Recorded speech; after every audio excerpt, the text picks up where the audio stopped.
आज शनिवार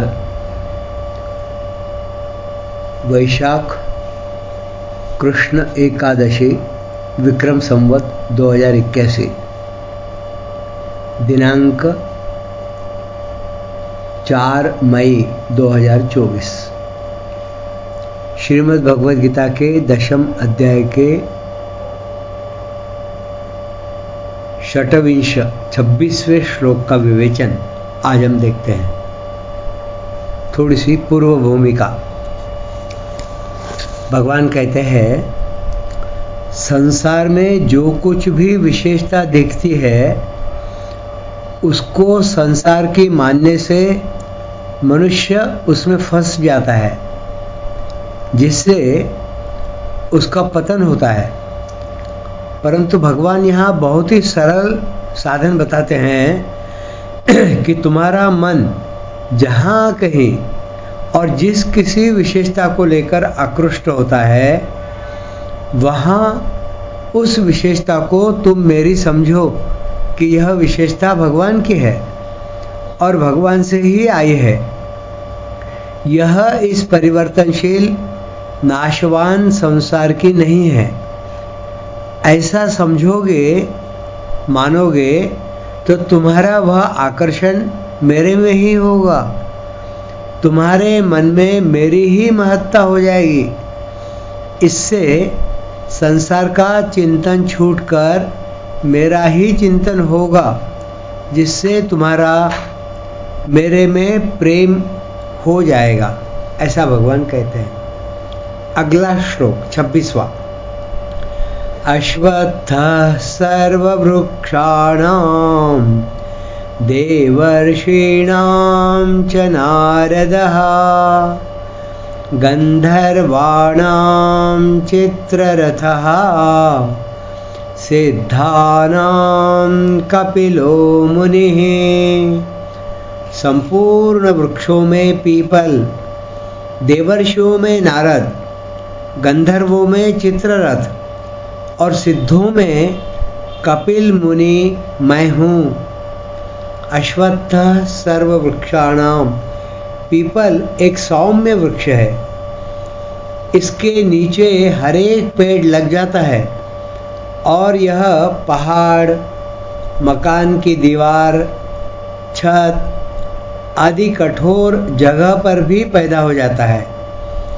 पीपल वृक्ष के पूजन की बड़ी महिमा है। आयुर्वेद में बहुत से रोगों का नाश करने की शक्ति पीपल वृक्ष में बताई गई है। इन सब दृष्टियों से भगवान ने पीपल को अपनी विभूति बताया है। देवर्षीणाम च नारदः। देवर्षि भी कई हैं और नारद भी कई हैं, पर देवर्षि नारद एक ही है। ये भगवान के मन के अनुसार चलते हैं और भगवान को जैसी लीला करनी होती है ये पहले से ही वैसी भूमिका तैयार कर देते हैं। इसलिए नारद जी को भगवान का मन कहा गया है। ये सदा वीणा लेकर भगवान के गुण गाते हुए घूमते रहते हैं। वाल्मीकि और व्यास जी को उपदेश देकर उनको रामायण और भागवत जैसे ग्रंथों के लेखन कार्य में प्रवृत्त करने वाले भी नारद जी ही है। नारद जी की बात पर मनुष्य, देवता, असुर, नाग आदि सभी विश्वास करते हैं। सभी इनकी बात मानते हैं और इनसे सलाह लेते हैं। महाभारत आदि ग्रंथों में इनके अनेक गुणों का वर्णन किया गया है।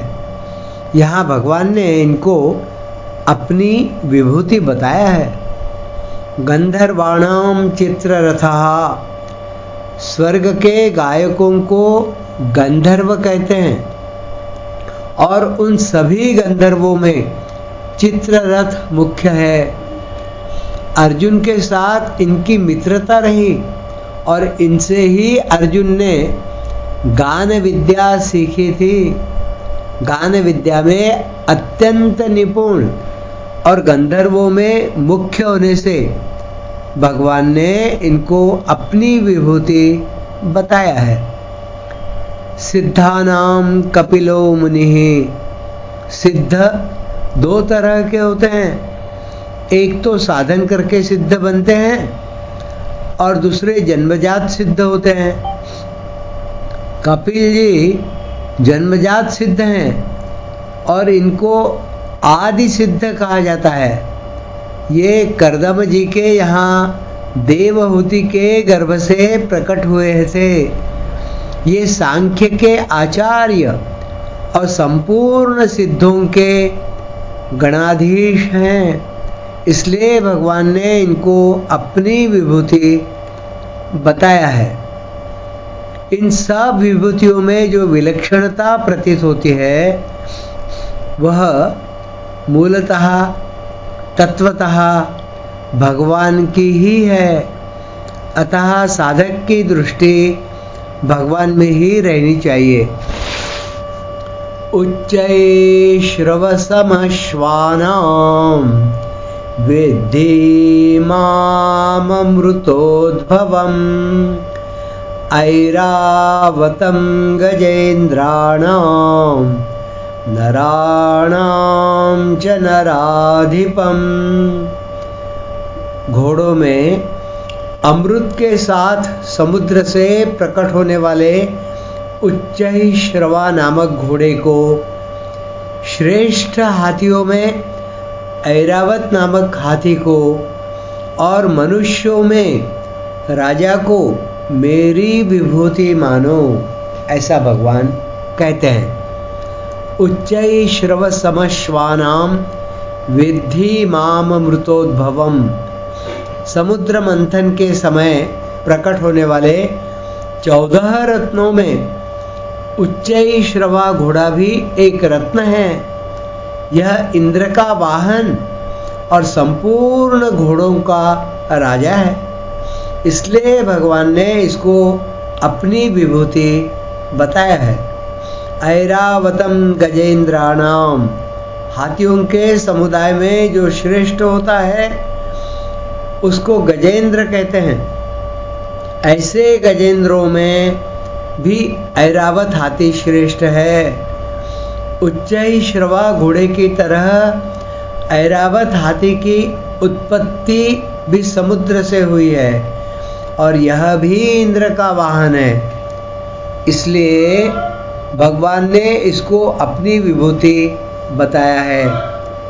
नराणाम च नराधिपम, संपूर्ण प्रजा का पालन, संरक्षण, शासन करने वाला होने से राजा संपूर्ण मनुष्यों में श्रेष्ठ है। साधारण मनुष्यों की अपेक्षा राजा में भगवान की ज़्यादा शक्ति रहती है, इसलिए भगवान ने राजा को अपनी विभूति बताया है।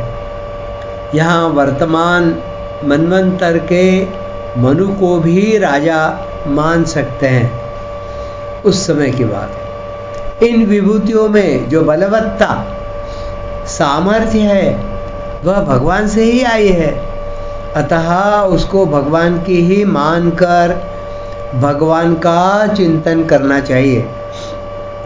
अगला श्लोक। आयुधानामहं वज्रं धेनूनामस्मि कामधुक् प्रजनश्चास्मि कंदर्पः सर्पाणामस्मि वासुकिः। आयुधों में वज्र और धेनुओं में कामधेनु मैं हूँ। संतान उत्पत्ति का हेतु कामदेव मैं हूँ और सर्पों में वासुकी मैं हूँ।